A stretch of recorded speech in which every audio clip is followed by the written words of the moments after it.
ಈ ಪ್ರಪಂಚದಲ್ಲಿ ಕುಡಿಯುವುದು ತಪ್ಪಂತ ತಿಳಿದವರು ಯಾರು?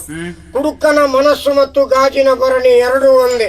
ಗಾಜಿನ ಭರಣಿಯೊಳಗೆ ಯಾವುದೇ ವಸ್ತು ಹಾಕಿ ಅದು ಎಲ್ರಿಗೂ ಕಾಣುತ್ತದೆ.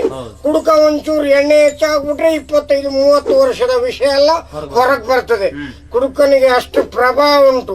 ಮತ್ತೊಂದು ಕೇಳ್ತೀರಾ, ಈ ಹೆಂಡದಲ್ಲೂ 3 ಜನ ಅಣ್ಣ ತಮ್ಮಂದಿರಿದ್ದಾರೆ. ಸಣ್ಣ ಅಂತ ಹೇಳಿದ್ರೆ ಅವ ಹಳ್ಳಿಯಲ್ಲಿರುದು.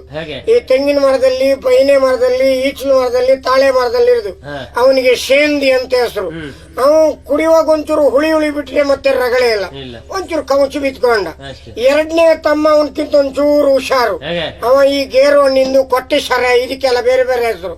ಅವನನ್ನು ತಗೊಂಡ ತಕ್ಷಣ ಅಲ್ಲಿಂದ ಅಲ್ಲಿಗೆ ಸಾಧಾರಣ ಹುಲಿ ವೇಷ. ಈ ದೊಡ್ಡ ಅಣ್ಣ ಅವ ಹಳ್ಳಿ ಬದಿಯಲ್ಲಿ ಇರೋದಿಲ್ಲ, ಅವ ಪೇಟೆ ಬದಿಯಲ್ಲಿ ಕನ್ನಡಿ ಒಳಗೆ ಕೆಂಪುಗೆ ನೆಟ್ಟಿಗೆ ನಿಂತಿರ್ತಾನೆ. ಅಡಿಗೊಂದು ಪೆಟ್ಟು ಹೊಡೆದು ಕುತ್ತಿಗೆ ತಿರುಗಿಸಿ ಅಲ್ಲೇ ತಗೊಂಡ್ರೆ ಸರಿ ಆಯ್ತು. ಆಮೇಲೆ ಹುಲಿ ವೇಷ. ಮತ್ತೊಂದು ಹೇಳ್ತೀರಾ, ಯಾವುದೇ ಒಂದು ಕಾರ್ಯಕ್ರಮಕ್ಕೆ ಒಂಚೂರು ಎಣ್ಣೆ ಹಾಕೊಂಡು ಹೋದ್ರೆ ಮಾತ್ರ ಮರ್ಯಾದೆ ನಿಮ್ಗೆ, ಗೌರವ ಇಲ್ಲ. ಇಲ್ಲಿ ಯಾರು ಹೇಳುದು? ಕುಡಿದಾಗ್ಲೇ ಗೌರವ ಬರುದು.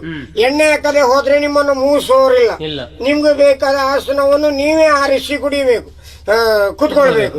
ಅದೇ ಒಂಚೂರು ಕುಡಿದು ಬಂದರೆ ನಿಮಗೆ ಎಷ್ಟು ಜನ ಬೇಕು ಮರ್ಯಾದೆ ಕೊಡುವವರು? ಕಾರ್ಯಕ್ರಮ ಮಾಡಿಸೋ ಯಾರು ಅಂತ ಕೇಳಿದ್ರೆ ಸಾಕು, ಅವರು ಓಡಿ ಬಂದು ಸ್ವಾಮಿ ಯಜಮಾನ್ರೆ ಗಲಾಟೆ ಮಾಡಬೇಡಿ, ನಮ್ಮ ಮರ್ಯಾದೆಯ ಪ್ರಶ್ನೆ, ಇವತ್ತು ಕಾರ್ಯಕ್ರಮ ನಮ್ದು, ಬನ್ನಿ ಇಲ್ಲಿ ಕೂತ್ಕೊಳ್ಳಿ ಅಂತೇಳಿ ಕೂರಿಸ್ತಾರೆ.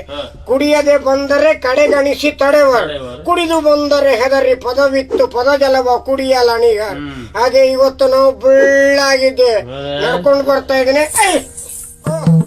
ಏನೊಂದು ಮರಿಕಪ್ಪೆ, ಇಂದಿನ ಮರಿಕಪ್ಪೆಗಳೇ ಮುಂದಿನ ಗ್ವಾಂಕರ ಕಪ್ಪೆಗಳಲ್ಲವೇ?